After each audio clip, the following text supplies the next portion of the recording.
அனுபவத்தை பெறக்கூடியவங்களாக மாறுறாங்க. கஷ்டங்கள் அப்படி ஒரு கஷ்டங்கள். இப்போ நீங்கள் துர்வாசரை எடுத்துக்கிட்டீங்கன்னா அவரும் கல்விங்கிற ஒரு போயிடுறாரு இல்லையா, கற்றுக்காமல் எப்படி அவர் அவ்வளோ பெரிய ஆளாக முடியும். அது மாதிரியாக அந்த சனி தசைங்கிற 19 வருடமும் அவங்களுக்கு வாழ்க்கையில் நிறைய அனுபவங்களையும் கஷ்டங்களையும் கடினமான காலங்களை கடக்குகிற மாதிரி தான் அவங்களுக்கு அமையும் பெரும்பாலும். ஏன்னா இந்த விருட்சம் வந்து சத்திரிய லக்னம். சத்திரிய லக்னம்னா ரொம்ப பவர்ஃபுல்லானது. அது சனி திசைங்கிறது 3ஆம் இடத்துக்கு 4ஆம் இடத்துக்கு அதிபதி.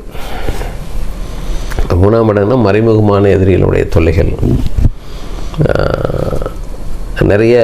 ஏன்னா சனினாலே அனுபவத்தை தான் நிறையா கொடுக்கும். அதனால் இவங்க வந்து பின்னாடியான இவங்களை உயர்வை பெறதுக்கான அடிப்படையாக இங்கே அமைஞ்சிடும். உங்களுக்கு இவங்க எவ்வளோ பெரிய ஆளானாலும் இந்த 19 வருடம் தான் அவங்களோட லைஃப்பில் நிறைய விஷயங்களை கற்றுக் கொடுத்ததாக இருக்கு அவங்களுக்கு. அதற்கு பிறகு புதன் திசை 17 வருஷம்.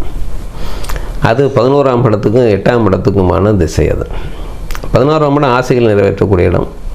8ஆம் இடங்கிறது எதிர்பாராத செயல்களை செய்யக்கூடிய இடம். அப்போது 11ஆம் இடத்துங்கும்போது இவங்களுடைய திருமணம் இதெல்லாம் வந்து இதில் போடும். கல்விங்கிறது ரொம்ப ரொம்ப சிரமம். ரொம்ப கஷ்டப்பட்டு தான் இவங்க படிக்க முடியுமே தவிர அவ்வளோ எளிதாக படிச்சிட முடியாது. அதாவது வேலையுடன் கூடிய கல்வி.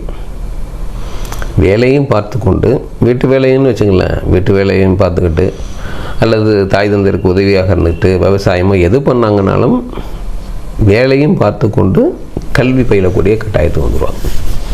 அது முடிஞ்ச புதன் தசை வரும்போது தான் இவங்களுடைய லைஃப் சேஞ்சிங் ஆகுது. உடல் உழைப்புங்கிறது மாறுங்க. 17 வருஷம் புதன் தசை. அதில் திருமணம், குழந்தைகள், போக்குவரத்து எல்லாமே அங்கே அவங்களுக்கு அமைஞ்சிடும். அதற்கு பிறகு கேது தசை 7 வருஷம். இங்கே தான் அந்த ஜோதிடம், ஆன்மீகம் இதெல்லாம் உங்களுக்கு வரும். அது வரைக்கும் உங்களுக்கு வராது.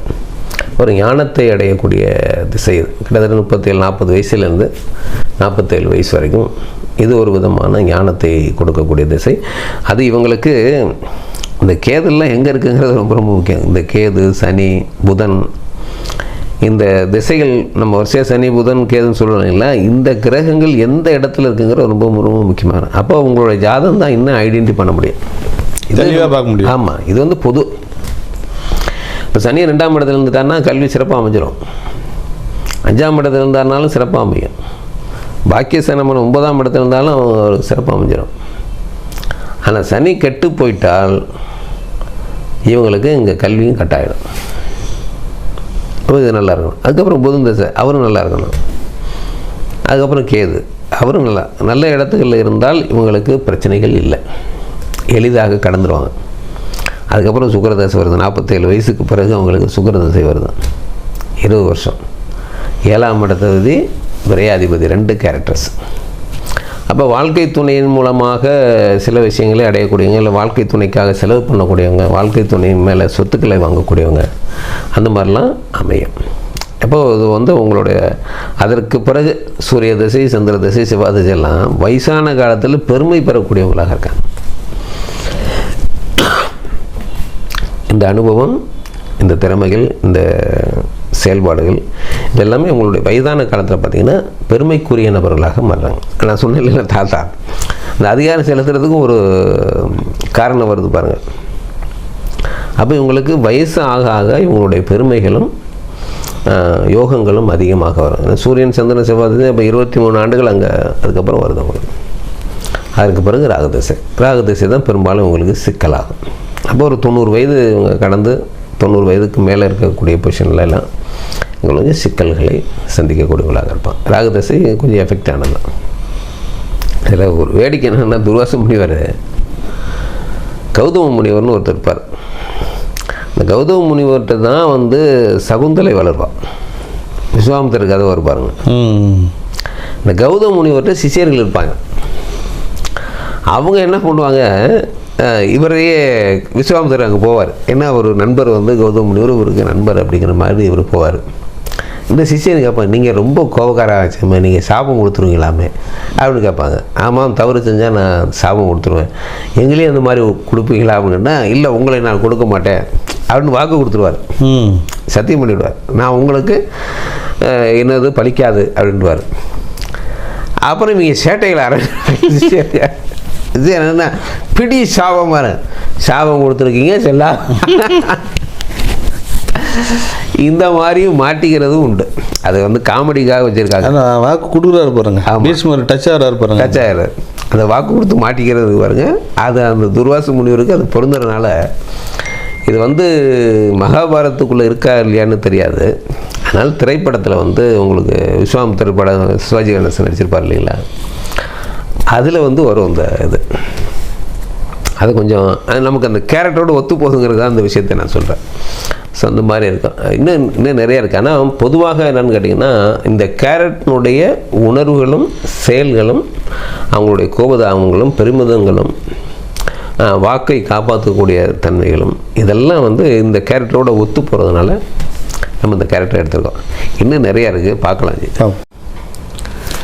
இப்போ நம்ம ஜோதிடத்தோட உள்ளே போயிட்டு வேற பொதுவான விஷயங்களை பற்றிலாம் பேசிக்கலாம். அதனால் தெரிஞ்சுக்கணும். ஏன்னா கண்டிப்பாக நம்ம வெறும் மகாபாரதம் ஜோதிடம் மட்டுமே பேசிட்டு போகிறோம்னா, இப்போ இந்த மாதிரி ஒரு சின்ன கேரக்டர் கிடைக்கும் போது தான் நம்ம அந்த கொஞ்சம் விரிவாக பேசுகிற மாதிரி நமக்கு ஒரு வாய்ப்பு கிடைக்கிது. அதனால சில விஷயங்களை வந்து நம்ம பதிவு செய்கிறதுக்கு இந்த இடம் நமக்கு வந்து கொஞ்சம் கிடைக்கிது. ஏன்னா ஜோதிடத்தை வந்து நம்ம எந்த அளவுக்கு நம்ம நேசிக்கிறோமோ அதை கொண்டு போய் மக்களுக்கு கொண்டு போய் சரியாக சேர்க்கணுங்கிற எண்ணத்தினால தான் நான் இந்த சேனலை ஆரம்பிச்சிருக்கேனே தவிர இதில் வந்து நமக்கு பெரிய வருமானம் வந்துருங்கிறதுக்காகலாம் இல்லை. ஏன்னா இது ஒரு பதிவு செஞ்சேன்னா இது வந்து காலகாலத்துக்கும் இருக்கக்கூடிய ஒரு பதிவு.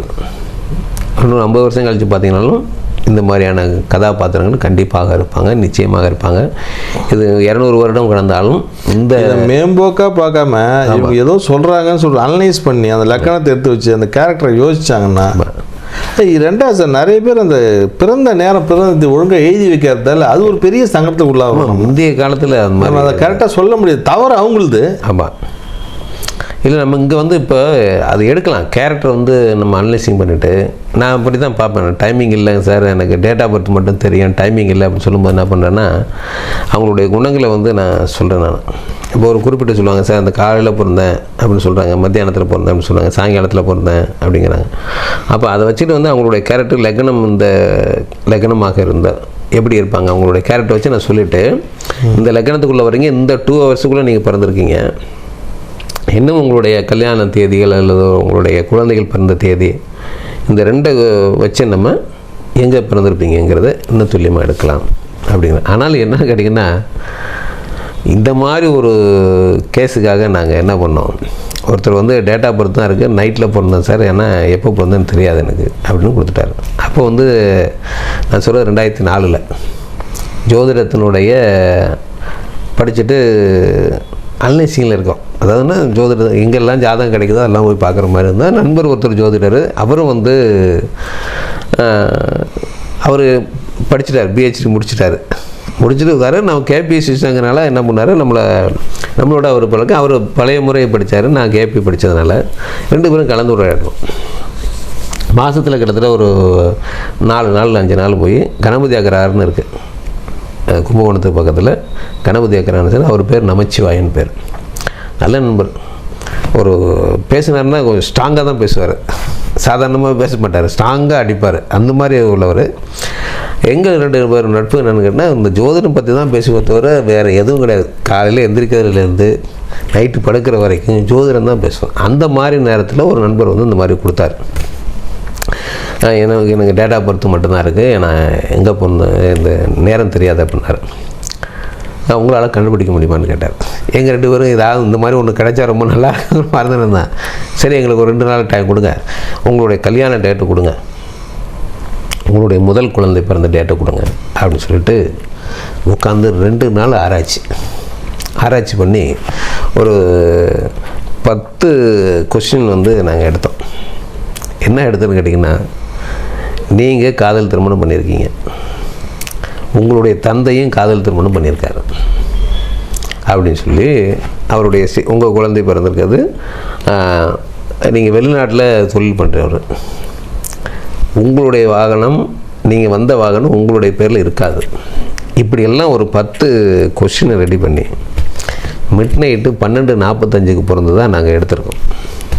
எடுத்துகிட்டு 2 நாள் கழித்து அவர் வந்தார். அப்போ எவ்வளோதுங்களா பீஸு? நாங்கள் 2000 ரூபா பீஸு சொன்னோம். அப்போ அதெல்லாம் ஓவரு. 2000 அவர் ரெடின்ட்டார். வந்ததுக்கு பிறகு அவர்கிட்ட இந்த கொஸ்டின்லாம் இதெல்லாம் சொன்ன சரி எல்லாம் ஓகே அப்படின்ட்டார்.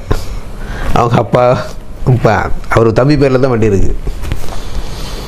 வெளிநாட்டில் சிங்கப்பூரில் அவர் தொழில் பண்ணுறாரு. மளிகை கடை வச்சுருக்காரு. ஒன்றும் இல்லை 4-5 மளிகை கடை வச்சுருக்காரு. அப்படி சொல்லி அவருடைய சொன்னோன்னே 3500 கூட கொடுத்துட்டு போகிறாரு. டைமிங் எல்லாம் கரெக்டு, டைமிங் கரெக்டு தெரிஞ்சுக்கிட்டே கொடுத்துருக்காரு. அவர் 12:49 அவர் டைமு. அவர் எங்களை சோதிக்கிறதுக்காக. ஆனால் எங்களுக்கு அது வந்து ரொம்ப ஜாலியாக இருந்ததுன்னு வச்சுங்களேன். ஏன்னா எங்களுக்கு வேலை கிடையாது. அப்போ 2 நாள் வந்து அதே வேலை இன்றைக்கி என்னால் பண்ண முடியாது, நேரம் இல்லை. ஒரு நாள் உட்காந்து ஒரு ஜாதகத்தை நம்ம அனலைசிங் பண்ணி அதை எடுத்து நம்ம பார்க்குறதுக்கு இன்றைக்கி கொடுத்தாங்கன்னா டைம் இல்லாமல் நம்ம பார்க்குறதுலேன்னு சொல்லிடுறோம். என்ன காரணம்னா எடுத்துட முடியும். அதனால் இவ்வளோ நேரமாகும். அப்படிங்கிறதுனால இன்றைக்கி ஒரு நாள் வந்து நம்ம செலவு பண்ணுறதுங்கிறது ரொம்ப ரொம்ப கஷ்டமாக இருக்குது. அதாவது நம்மளை சுற்றி நம்மளே ஒரு வட்டம் போட்டுக்கிட்ட மாதிரி ஒரு 3 நாளைக்கு ப்ரோக்ராம் இருக்குது. 3 நாளைக்கு டைம் ஃபிக்ஸ் பண்ணிடுறோம். ஏதோ ஒரு விசேஷம்னா கூட நம்ம 3 நாளைக்கு அப்புறம் தான் யோசிக்கிற மாதிரியாக, முன்னாடியே திட்டமிடுற மாதிரியாக இருக்குது. எனக்கு இந்த ஒரு பிஸியை எனக்கு வேண்டான்னு முடிவு பண்ணுறேன். ஒரு சுதந்திரத்தன்மை இல்லாமல் நம்ம வந்து எப்போ பார்த்தாலும் பண்ணிக்கிட்டு இருக்காங்க. இது ஒரு இன்ட்ரெஸ்டிங்கான ஒரு பெரிய சப்ஜெக்ட். இதே பாருங்கள், கிட்டத்தட்ட 3-4 வருடமாக நான் பயணிச்சிக்கிட்டு இருக்கேன். இன்னும் இதற்குள்ளே நிறைய வேலைகள் இருக்குது. இந்த மகாபாரதத்துக்குள்ளே இன்னும் நிறைய விஷயங்கள் நம்ம கொண்டு போய் சேர்த்தோம்னா இது காலகாலத்துக்கும் ஒரு முக்கியமான விஷயம். இதற்கு கூட நம்மளால் நேரம் ஒதுக்க முடியாத அளவுக்கு நம்மளுடைய பணிகள் அதிகமாக இருக்குது. பணிச்சுமை அதிகமாக போய் பணிச்சுமை அது விரும்பின பணி தானே. இந்த மாதிரி இருக்கணுங்கிறது நம்ம விரும்பினது தான். நம்ம இதிலேயே போய்கிட்டு இருக்கோம். போயிட்டு சரி, இப்போ அடுத்தது போயிடுவோம். இவங்களுடைய வேலை எப்படி இருக்கும், இவங்களுடைய தொழில் பண்ணுறவங்களுடைய நிலம் எப்படி இருக்கும்? இந்த விருச்சிக லக்னத்தில் விசாக நட்சத்திரங்கிறது ஒரு குருத்தன்மையுடையவங்களாக இவங்க இருக்காங்க. அப்படிங்கிறனால எல்லோருக்கும் சொல்லித்தரக்கூடிய குருவாக இருப்பாங்க. அது எப்படிப்பட்ட குருவுன்னா அந்த வலுக்கட்டாயமாக சொல்லித்தருவாங்க இல்லைங்களா. படித்தே ஆகணும், இதை செஞ்சே ஆகணும், இதை சொல்லியே ஆகணும், நாளை காலையில் எனக்கு வந்தே ஆகணும், இப்படியெல்லாம் இருப்பாங்க பாருங்கள். அந்த மாதிரியான குரு, ஒரு கடினமான குரு. ஏன்னா இவங்கள்ட்ட பாசமும் இருக்கும்.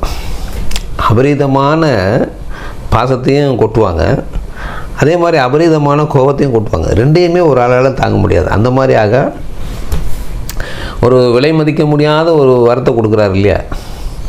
சாதாரண ஒரு பெண் சேவை செஞ்சதுக்கு ஒரு அபரீதமான வரத்தை கொடுக்குறாரு. அதனுடைய விளைவுகள் என்னென்னலாம் நடக்குதுங்கிறது இப்போ நமக்கு பின்னாடி இருக்கிற கதையில் தெரியலாம். ஆனால் இந்த மாதிரி இவங்க செய்வாங்க. தன்னுடைய மாணவனுக்கோ தனக்கு பிடித்தவர்களுக்கோ இவர்கள் அபரீதமான ஒரு செயல்களை செஞ்சு அவங்கள வியக்க வைக்கக்கூடிய அளவுக்கு செய்யக்கூடியவங்களும் இவங்க தான். அதே போன்று இவங்க பனிஷ்மெண்ட்டு அந்த மாதிரி கொடுப்பாங்க. ஒரு கடுமையான பனிஷ்மெண்ட். இராணுவத்தில் வந்தாங்கன்னா இவங்கள மாதிரி அவன் வாழ்நாள் முழுக்க மறக்கவே முடியாது இவங்கள. ஏன்னா இராணுவத்துலேயும் இருக்கக்கூடிய நபர்கள் இருப்பாங்க இந்த மாதிரியாக. ஒரு அசாத்தியமான குரு அப்படின்னு சொல்கிற மாதிரியா மதிப்பு. அவங்களுடைய பெருமைகள்லாம் நிறையா இருக்குது. என்ன கேட்டிங்கன்னா, ஏன் மதிக்க வேண்டி இருக்குன்னு கேட்டிங்கன்னா, அவங்களுடைய பெருமைகள் அவங்களுடைய சாதனைகள்லாம் பெருசு பெருசாக இருக்கும். யாராலையும் பண்ணியிருக்க முடியாது.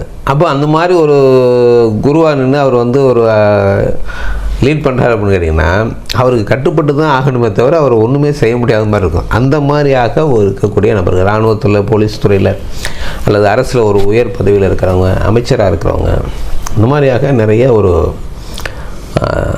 தனித்துவமான ஒரு நேர்மை இருக்கும் இவங்கள்ட்ட.